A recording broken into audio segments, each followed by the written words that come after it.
Good morning, everyone. Welcome and thank you for joining this today's webinar on concurrent engineering. The agenda for today is pretty simple. First of all, you see a chat box, and some of the people already used the chat box. So if you have anything to ask, if you have anything to say, if anything goes wrong whatsoever, please write in the chat box, and I'll watch the chat box during the session. A quick introduction. What's the business case we're trying to cover today? A demo. In order to challenge Murphy's Law, the demo will be done via screenshots and not live, because that always goes wrong for whatever reason. And then there's enough time for Q&A. So, a quick introduction. What's KDAC's mission? What's our mission? We are expert in engineering control, engineering document collaboration. We accelerate your project delivery. Then we try to optimize. We help clients optimizing their asset information. And all our solutions, that's not 100% true, but okay, 99% of our solutions are SharePoint-based solutions. So that's the mission of the division I'm working in. The group itself is a bit more, it's a bit broader. We are a Autodesk Platinum partner. We belong to the top 10 Autodesk partners in the world, and we are a Microsoft Gold Certificates partner. We basically doing all our solutions on SharePoint. We're doing that already for 30 plus years. We had our 30 years anniversary last year, and the SharePoint piece started about 15 years ago. We're doing that so far pretty successful. In all those 30 plus years. I think we had, I wasn't part of it, that's probably the reason, but I think we had one year where we had a bit of a trouble, and we basically had a bit of a loss. But all the years we were successful, we were growing, we were profitable. So we're apparently doing a good job. What is the business case? What is the business case we want to address today? Concurrent engineering.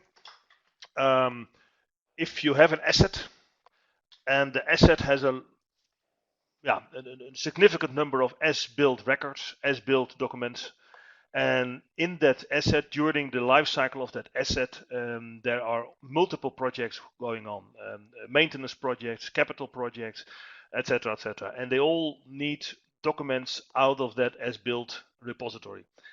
And many of those projects need a similar document.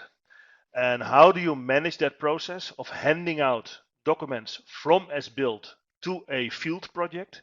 How do you ensure that all those field projects are always using the most actual, the most recent version of that as-built document, because changes will be made to the as-built document? And how do you ensure that you reconcile those changes? And how do you ensure that all the other outstanding projects are using that most actual version of the document? That's basically the business case we're trying to resolve. Just to make that, to show that in a bit of a graph, you have your document repository. There are requests from the field. I need PNID, whatever number, whatever. I need that document. I need that document. So those documents need to be handed out to a maintenance project, to another modification project, and very often to multiple projects. Those projects on their turn then have to work on that document. They have to revise the as-built documentation. Very often that is related with vendor information, so that particular projects need to communicate with the vendor. How do I ensure that the vendor is delivering the right document in time, and how do I then approve that document project internally? And when that's done, it needs to be returned to the document repository, and the other projects need to be informed that there is a new version of the as-built document where they're currently working on. So that's the more graphical explanation. Ultimately, it has to do with lower the project cost, avoid mistakes, and minimize field project duration.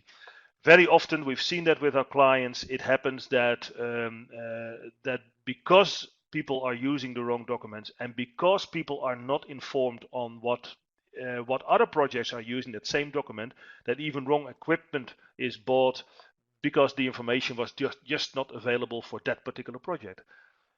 Oh, you have no sound.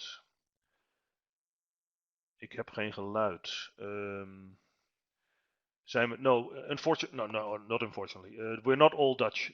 At least if I look at the names, this was a European seminar. I see at least a couple of names which are, I assume, are not Dutch. So that's why we'll continue in English. Mr. Jager, do you hear me or don't you hear me?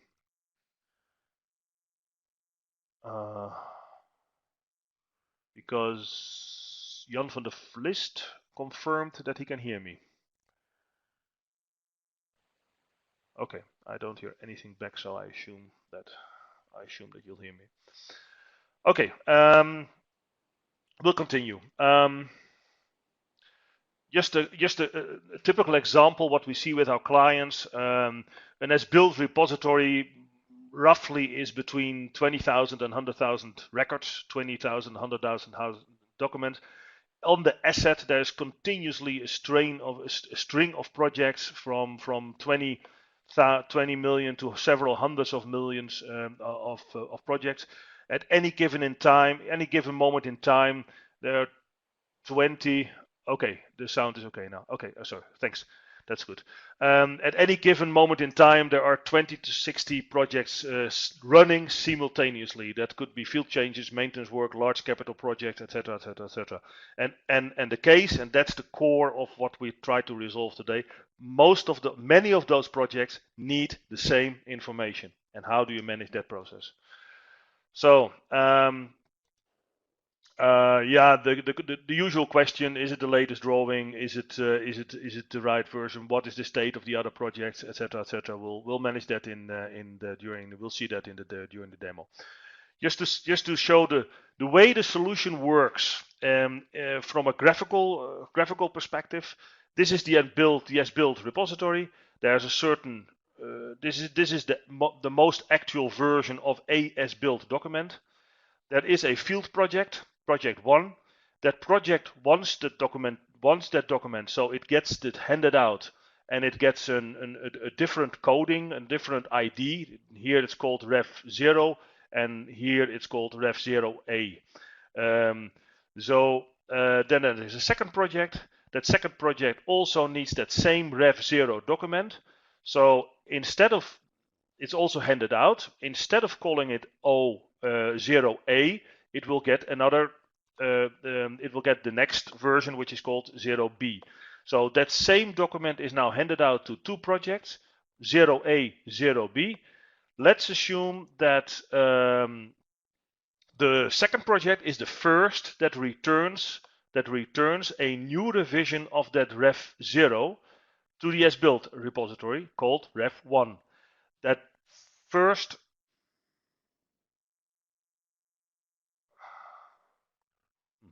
Okay, that first. So now the Ref1 is the most actual version of that record. What then happens is there's a notification going to project 1. Hey guys, watch out! There's a next revision of Ref0 that is Ref1. Please rebase your project, rebase your record, and then you'll see how that works in the system. And then ultimately, at a particular moment, also project 1 is ready. Project 1 returns then the document back to the as-built repository, which obviously becomes Ref2. So with two projects, we're moving from Ref0. Based on the update that project 2 made, it became Ref1. Based on the final update that project 1 made, it became Ref2. And in between, project 1 was informed that that is an update of the actual record, and they get the opportunity. They're not obliged to do it. You'll see that later on. They get the opportunity to rebase the document on which they're currently working. So that's it. That's basically in a nutshell how the process works. So let's go to the demo. And as I said, we're not doing it live. Too many bad experiences with that. We're doing it with screenshots. So the demo steps are the request of a handout for an as-built record to project 1, the request of a handout of an as-built record for project 2. Project 1 returns to as-built, and project 2 then receives an update notification and the request and the possibility to rebase the document they're working on. And as-built is updated after reconciliation of project 2. So those are the steps you're going to see. So the first step is the request handout of an as-built record for project 1. So you'll see here there are a couple of documents. Project one requires 3 documents. Here is the as-built repository. This is just a standard SharePoint library where all the full as-built repository is included. And you'll see here start handout. Start handout. So the document controller clicks start handout, and he then gets a screen, he then gets a couple of questions. To which project? There's some additional information that is required, but not really relevant to the course of this to this webinar. But he then connects it. He hands it out to a project, and he says basically start handout. And then the same thing happens to project 2. So project 2 is also asking for just one particular document, the first one, that 106 area flow diagram, asking for that particular document, start the handout, and that goes to a different project. If you remember the previous slide, that went to a completely different project. And start handout, and then the document is handed out. All that information is stored in the controlled record of that original as-built document. So you see here that original as-built document, this one, on top, it is handed out to 5 different projects: handout A, handout B, handout C, handout D, handout E. So it's handed out currently to 5 different projects. So the document controller of the system, the as-built system, always knows to which projects has the document been handed out. Then that's what I explained.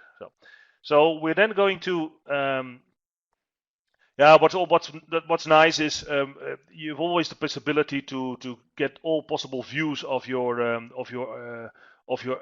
as-built information. So many clients are using their plant, they're dividing their plant into areas.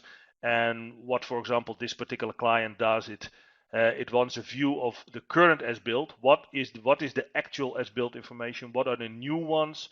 I want to see all revisions. I want to see the handout requests, and I want to see the projects where it actually has been handed out. And you'll see that. So in this particular case, this screenshot is from the bottom one. So the project handouts. So you see all the project handouts in area 2 of this particular plant. Now that's obviously very, very convenient for document controllers, for engineering managers during the operations of a plant.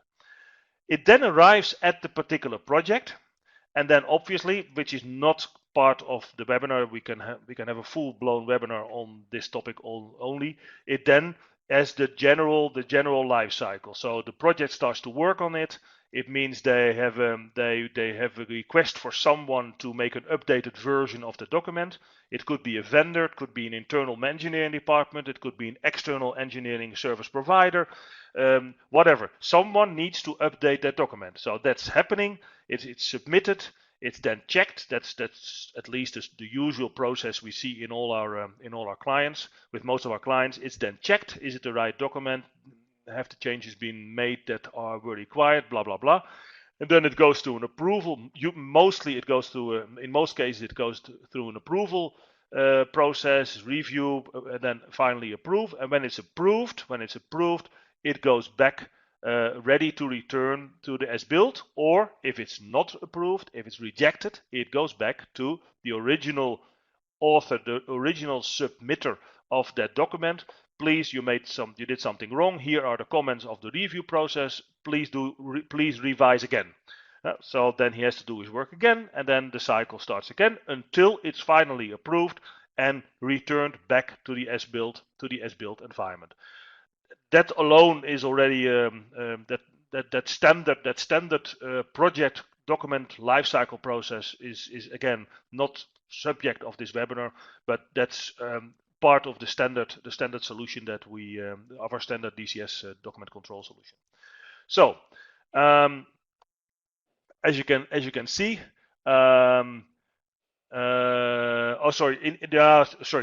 apologies. This is how such a controlled record looks like. There is a timeline, who delivered it, who did the review, who did finally the approval, and for each of the actions in that process, you can see what was the document in, what did he receive, and what did he reply. So you always have a complete audit trail of what happened with that particular document in that particular field project.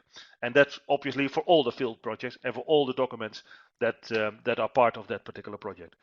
So we use a viewing technology in the system, which obviously gives you a very easy way of watch the changes, what has been changed. You see here all the red elements have been removed and all the green elements have been added.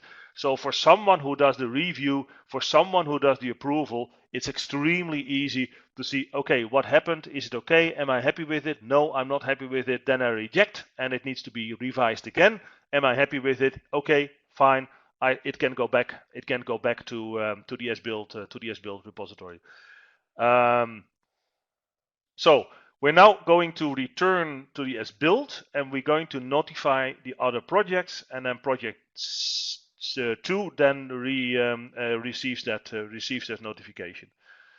So as you can see, yeah, it is a bit small. I apologize for that. So it has been revision 6. That was the original revision that we followed during the screenshots. It has been updated, and you'll see here in that original record. That was the original record in the as-built environment, and you saw before that you could see to which projects it was handed out. And now it shows we have notified those the other projects, because project D has been updated, so they don't need notification anymore. They're ready. They were the first ready, and the system automatically notified project A, B, C, E, and all the others that are using that document. And then in the system itself, you see now that revision 6 became revision 7. So revision 7 is now the new actual as-built version. Revision 6 is not actual anymore. Revision 7 is now the actual, and revision 7 is the document that has been submitted by project D back to the as-built environment. And then ready for handout. And you'll see now, that's the next slide.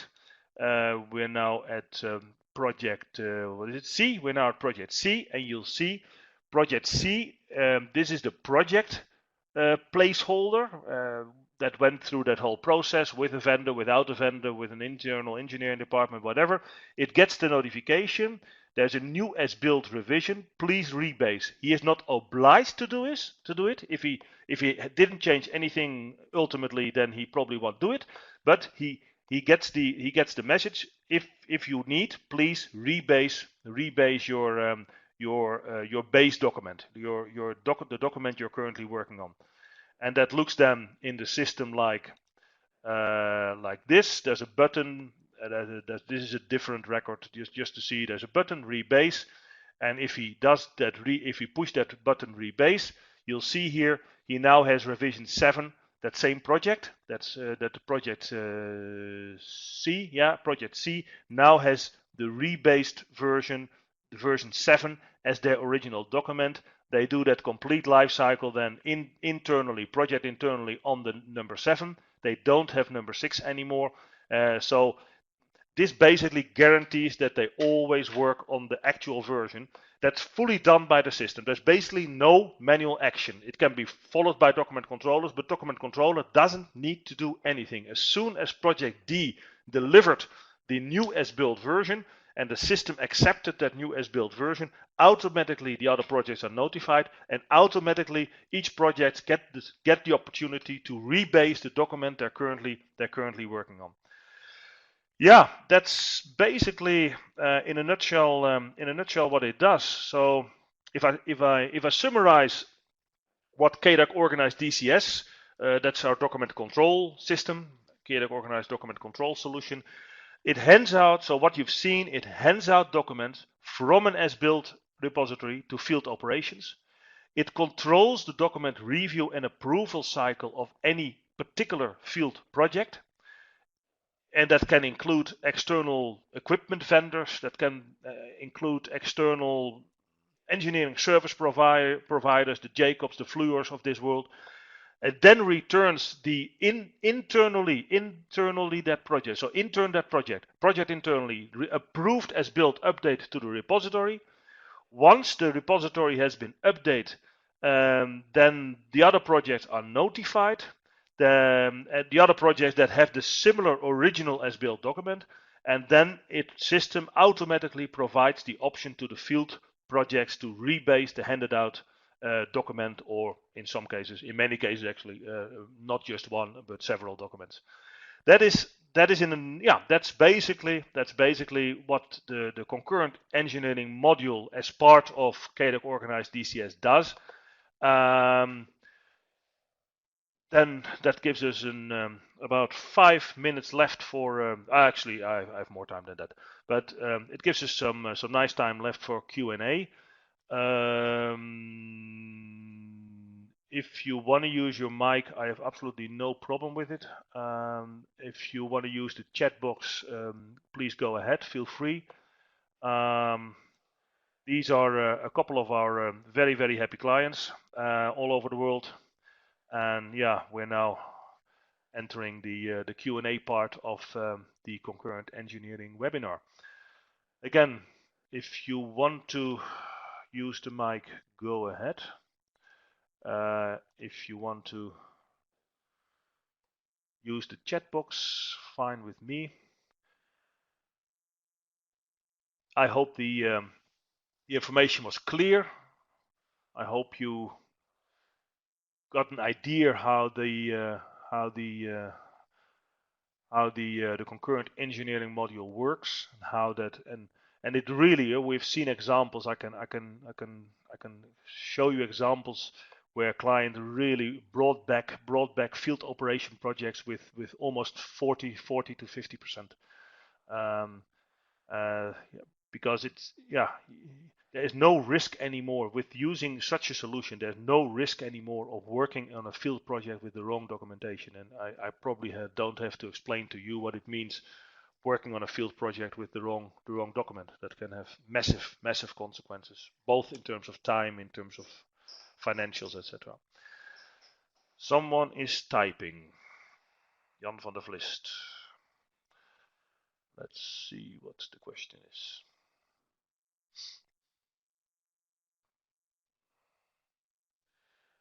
Is it possible? Yes, of course. What I showed, the workflow that I showed you is basically there are a couple of workflows. There is the workflow that manages the handout. That's one. Then there's the workflow that manages the update, the revise, the revision of the new document internal in the project. That workflow you saw, for example, the QA step. Many clients don't use the QA step. In the workflow, there's a very nice distribution mechanism. So each individual user can choose. I just want one guy to have a look at it. I want the mechanical department, the piping department, the instrumentation department, whatever. So that's fully flexible to each individual user. And then there's the workflow that returns the document to the as-built repository, plus automatically then send the notifications. And then there's the final workflow that rebase once a project says Yes, rebase. So the couple of workflows, they're all they're all changeable. We can change that. Obviously, the more you stick to our best practice, what you saw is best practice. We have a best practice of anything that of the, let's say, the process that we see at most of our clients. The more you stick to the best practice, the easier the implementation, the shorter the implementation will be. But yes, ultimately we can change anything. Yeah. Another question.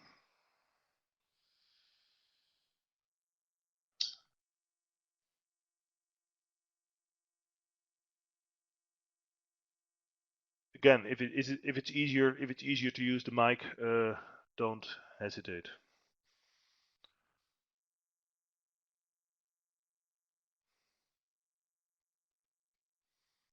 There is one more question. Oh, the mic doesn't work. Okay.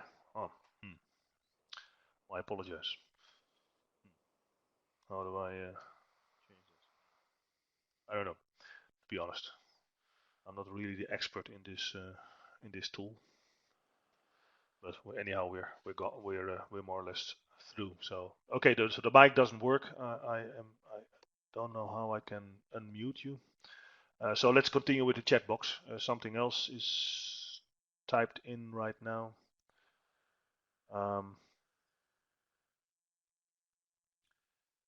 By the way, you see my email. On the left side of the screen. Don't hesitate. Drop me an email if you want more information. If you want a more personalized demo. If you want. Wij willen ook documenten kunnen plannen die nog niet bestaan. Is het mogelijk dit? Yes, of course. That. Yeah, okay. Then you basically, so that's a very good question. Just for the international people, the question is, we also would like to schedule documents that are not there yet. Is that possible? Yes, that's possible. The process is basically very, very similar. So we hand out, what we hand out is not a existing document. What we hand out is an empty placeholder. So there's no document in it. It's an empty placeholder, and then the process is more or less very, very similar. So then the project, if it's a maintenance project or a major capital project or whatever, any field project, if the field project then is not revising a document but is creating a new document, once they're ready and it has been improved within the project, it's then handed out. It's then returned to the as-built. And then it will be ref 0 or whatever your revision mechanism, your revision scheme is. It is then the first ref in the as-built. But yes, so the only difference between new documents and existing documents is that I go back to the the only difference to the if I go back to the the handout, is that the initial handout is just an empty here. I think it was this slide. So the original handout, it then says start handout. And you will then see here. It's not in this particular example. You'll then see here the option. I'm not sure exactly how it's called. Probably it's called handout placeholder. So it doesn't hand out a document. It hands out a placeholder. So it creates a new placeholder in the as-built environment. This is empty, and it hands out that placeholder to the project. So the short answer is yes, that's possible. Okay. My apologies that the mic didn't work. I'll try to get that sorted out for the next webinar. There's another. A placeholder. What do you mean with the placeholder? Is the question. The placeholder is an. Let me show you. Second handout.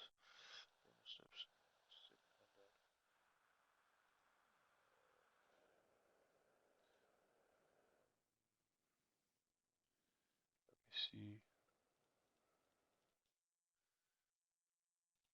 Second handout.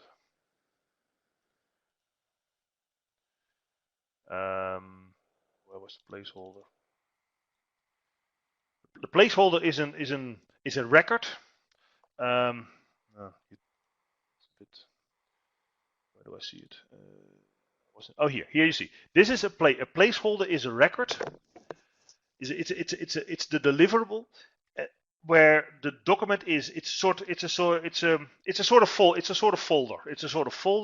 It's a document set. It's a SharePoint document set. Yes, it's a SharePoint document set, and everything that happens with that document, with that particular revision, is taking place in that placeholder. So either you get an empty placeholder that needs to be filled with a new document that a particular field project has to produce, either it is an existing document that needs to be revised. But the placeholder, yes, very correct, it's a document set. So everything that happens with that particular document in a particular field project is recorded in that placeholder. You see here again, you see the whole timeline.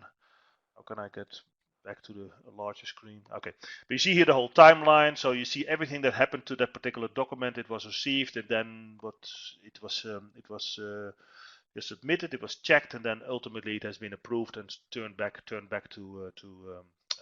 the S-Build repository. So yes, that's a placeholder.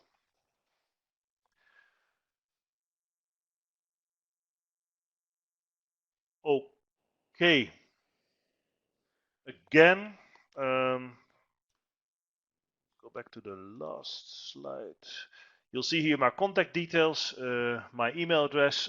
Please feel free if you want to have more information, if you want to have a demo for a broader audience within your company, more than happy to do so. We're now about 5 minutes past the closing time. There is another typing coming in. So, thanks for the presentation. My pleasure. Thank you all for your participation. It was a pleasure. I hope you got a good impression on what the Concurrent engineering module does. If you want to have the recording,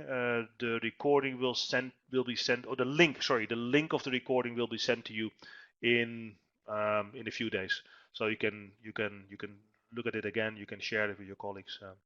Thank you for now, and I wish you a very nice day, and hope to speak to you soon again.